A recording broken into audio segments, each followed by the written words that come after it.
Hi, I'm Mariam Ghani. So, many of us are here because we're afraid of what the next 4 years will bring. Fear is not a very useful emotion, frankly. Anger is a lot more useful right now. And fear is also a weapon of oppression, and frankly, I think it's really past time for all of us to just shake it off. I think, as Kim said, a lot of us have been disappointed in what has been happening with our museums, and we have been asking for them to do better. I have been involved in trying to organize something in the past couple of weeks, in this time since the inauguration. I've been part of a group that, so with some people from this very museum and others who are in this room. And one of the things we're trying to do is actually build a national network of museums and other arts and cultural institutions who are interested in actually trying to challenge museums to do better from the inside.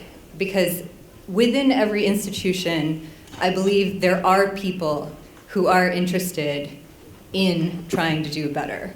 And as important as it is for groups like Occupy Museums and like Gulf Labor, of which I was a part, to challenge institutions from the outside, it is equally important to reach out to those people who are working within institutions who are willing to bring pressure campaigns to bear from the inside.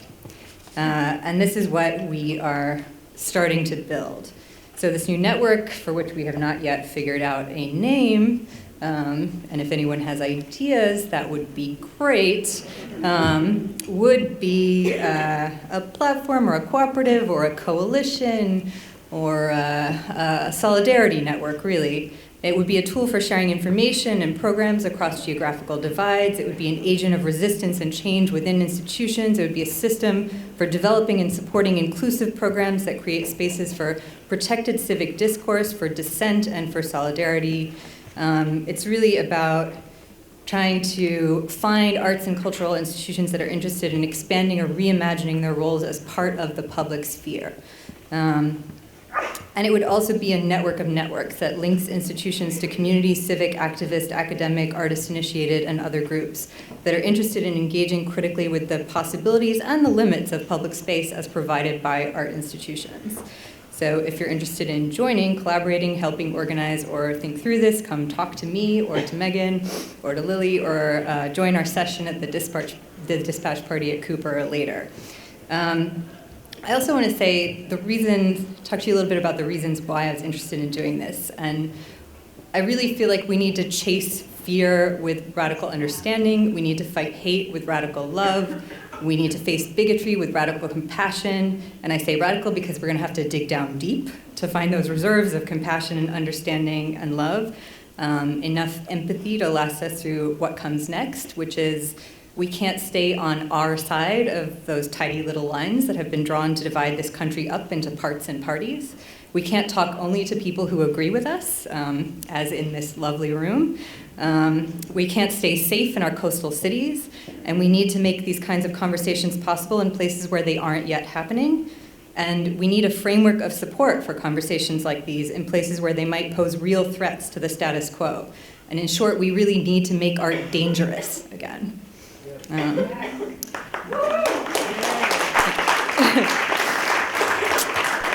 So the last thing I want to say to you is that people talk about art as an empathy-generating machine really casually, like empathy is an easy and uncomplicated thing. But as Bakhtin so perfectly described, empathy is actually a continuum stretched between two really terrible extremes. And on one end of the continuum, I'm here and you're there, and I decide we're so different that it's like I've built a giant wall between us, so high and fortified that I can't even see you. Or if I don't have the money to build a giant wall, it's like you're invisible to me, like your voice, your humanity, your personhood, and your very existence have been erased. That's what a total lack of empathy looks like. We're getting to be very familiar with what that looks like. And it's a kind of violence. And on the other end of the continuum, I see you over there, and I think you're just like me, and your struggle is my struggle. And I not only take up your fight as my own, but I take over your story and I tell it for you. And that's what empathetic over-identification looks like, and that's also a kind of violence. So somewhere in the middle is empathetic understanding, which is the radical balancing point, where I recognize you, I hear you, I extend myself towards you, I take in what you say without taking over your position. I recognize both what may be the same about us and what remains different. And another word for this empathetic balancing point is solidarity.